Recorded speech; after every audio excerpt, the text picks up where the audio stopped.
আর মাত্র কয়েক ঘন্টা পরেই শক্তিশালী অস্ট্রেলিয়ার বিপক্ষে মাঠে নামতে যাচ্ছে আফগানিস্তান।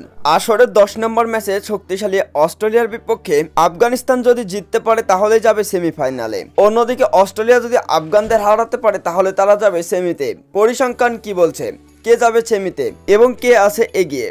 এদিকে সব দিক থেকে এগিয়ে থাকছে অস্ট্রেলিয়া, কেননা অস্ট্রেলিয়ার শক্তিশালী একাদশ রয়েছে, যেখানে বড় ম্যাচে বড় পারফরমেন্স করার জন্য অনেক ক্রিকেটার রয়েছে অস্ট্রেলিয়ান ক্রিকেট টিমে। স্ন্যাচ ধরে রেখে ব্যাটিং করার এবং বোলিং করার সামর্থ্য রয়েছে অস্ট্রেলিয়ান ক্রিকেটারদের।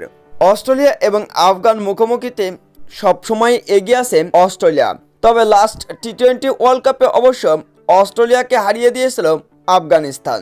তবে এবারে চ্যাম্পিয়ন্স ট্রফি ওডিআই ফরম্যাটে, তাই ওডিআই ফরম্যাটে অস্ট্রেলিয়াকে হারাতে পারেনি আফগান ক্রিকেট টিম। লাস্ট 5 ম্যাচে আফগানিস্তান অস্ট্রেলিয়াকে কোনো ম্যাচে হারাতে পারেনি, যার কারণে পরিসংখ্যানের দিক থেকেও অস্ট্রেলিয়া তারাই এগিয়ে থাকছে, এমনকি অভিজ্ঞতার দিক থেকেও এগিয়ে থাকছে অস্ট্রেলিয়ান ক্রিকেটাররাই, কেননা আফগানিস্তান প্রথমবারের মতন এসেছে এবারে চ্যাম্পিয়ন্স ট্রফি খেলতে। অন্যদিকে অস্ট্রেলিয়ান ক্রিকেট টিম তারা ক্রিকেটের শুরু থেকেই রয়েছে আইসিসির ইভেন্টগুলোতে।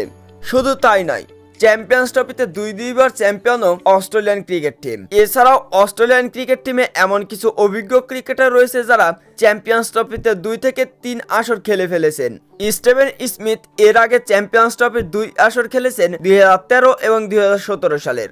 এই তালিকাতে রয়েছেন অ্যাডাম জাম্পা এবং ট্রাভিস হেড, তারা দুজনে খেলেছেন 2017 সালের চ্যাম্পিয়ন্স ট্রফি। এছাড়াও অস্ট্রেলিয়ান ক্রিকেটের বিধ্বংসী ক্রিকেটার এবং আফগান বদের প্রধান চরিত্র গ্ল্যান ম্যাক্সওয়েল, তিনিও খেলেছেন চ্যাম্পিয়ন্স ট্রফির একাধিক আসর। 2013-17 চ্যাম্পিয়ন্স ট্রফির আসর খেলেছেন গ্ল্যান ম্যাক্সওয়েল। অভিজ্ঞতা, পাওয়ার হিটিং এবং ব্যাটিং বোলিং অলরাউন্ডিং পারফরমেন্স করে বিপক্ষ দলকে যে কোনো সময় চাপে ফেলতে পারেন গ্ল্যান ম্যাক্সওয়েল। 2023 সালের ওয়ার্ল্ড কাপে ঠিক এমনই প্রমাণ দিয়েছিলেন গ্ল্যান ম্যাক্সওয়েল। আফগানদের বিপক্ষে ইনজুরি নিয়েও 200 রানের এক কালজয়ী ইনিংস খেলে সেই দিন পুরো বিশ্বকে তাক লাগিয়ে দিয়েছিলেন গ্ল্যান ম্যাক্সওয়েল। তো বন্ধুরা, গ্ল্যান ম্যাক্সওয়েল কি আজকের ম্যাচে তার পুরনো রূপে ফিরবে? কে হবে আজকের ম্যাচে বিজয়ী, আফগান নাকি অস্ট্রেলিয়া? অবশ্যই কমেন্ট বক্সে জানাবেন।